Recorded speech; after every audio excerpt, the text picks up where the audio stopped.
Hey guys, it's Divine here, bringing you a commentary on a little kill confirmed. It's a regular kill confirmed, no ground war, and it's on Overwatch, a new DLC map that came out like a month ago, but I still consider it new because I play the PS3 and the maps came out a little later than usual because, the PS3 isn't cool apparently to Activision. But, well, right, I'm going to talk to you about is how to get a MOAB. And I know a lot of people have made videos about how to get a MOAB, but or MOAB or Mother of All Bombs, whatever you want to call it, but I'm going to tell you my tactics into how you should get one, the best way. So, the main thing is the class setup.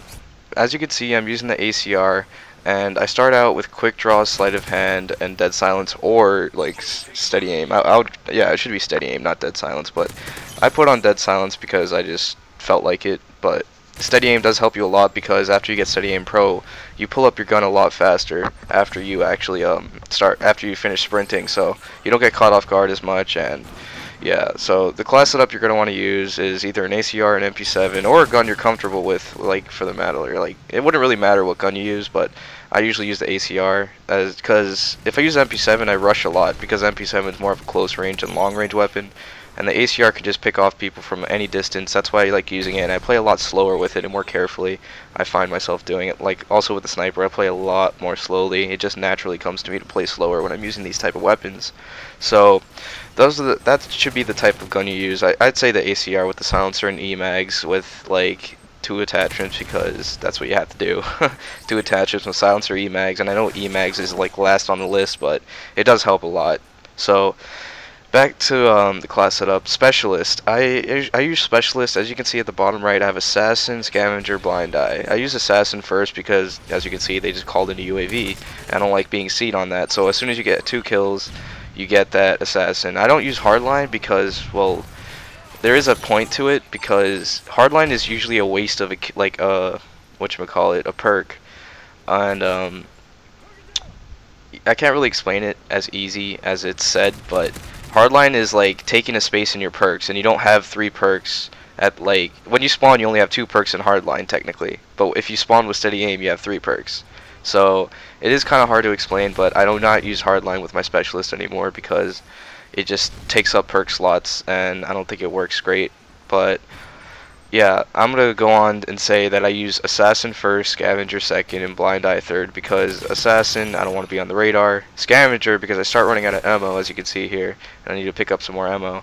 And then Blind Eye, because I don't want to get caught by that Predator missile after I'm already on the 6 kill streak. And that's pretty much why I use these like setups. And after 8 kills, you get all the perks in the game. You play a lot more slowly, and you try to like slow it down a bit. But Specialist does help you out because it also gives you all the proficiencies, like for the gun and everything, and it gives you speed and all that, and that's what's awesome about it. And so the main thing about a MOAB is you have to know how to navigate around the map. Like this map I didn't really expect to get a MOAB on because it was a DLC map and I don't really usually play it. I usually disable DLC, but I was lucky enough to get a lot of kills and was able enough to pick it up. But you have to play tactically and think about what you're going to do next and where you're going to run and like where the people are spawning, where they're going. Like you have to play slowly, you have to know where they're coming from. Like right there I knew that guy was coming through because my teammates had a UAV. But yeah, you have to know the map, you have to know where the spawns are, you have to know where people are, make sure no one's behind you, you can't get flanked. And you have to know when to run away. If you get shot like twice, you better be running away because one more shot and you're off your streak, buddy. Nah, but yeah, if you have to know when to run away. Like if you're in their spawn, you better start running because you're gonna get caught up in all these kills. Even if you're the best guy at the game, you're gonna eventually die going around in the spawn trying to kill everything you can. You're gonna get caught by a couple bullets and then you're gonna die. But so yeah, that's another thing. Knowing when to run away. And you have to stack the gunfights in your favor. Like here I am in the middle of the map where people usually can't really see me and they have to run to me for me to like see them. And like that guy, you see he doesn't even know where I am, and I'm just in this interesting spot right here that they don't really know about because it's a new map, and I was able to stack the gunfight in my favor because they don't see me, I see them, and I wait for them to come to me.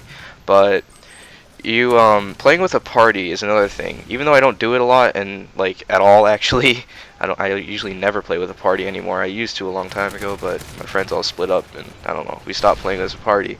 But playing with a party gives you an advantage because you got to use like you can tell your friends to use UAV and counter UAV and ballistic vest. It would really help me out because if you have a UAV up every second of the game, that really helps you out. Even though assassin can catch you up off guard, you technically know where everybody is, and that really does help you a lot.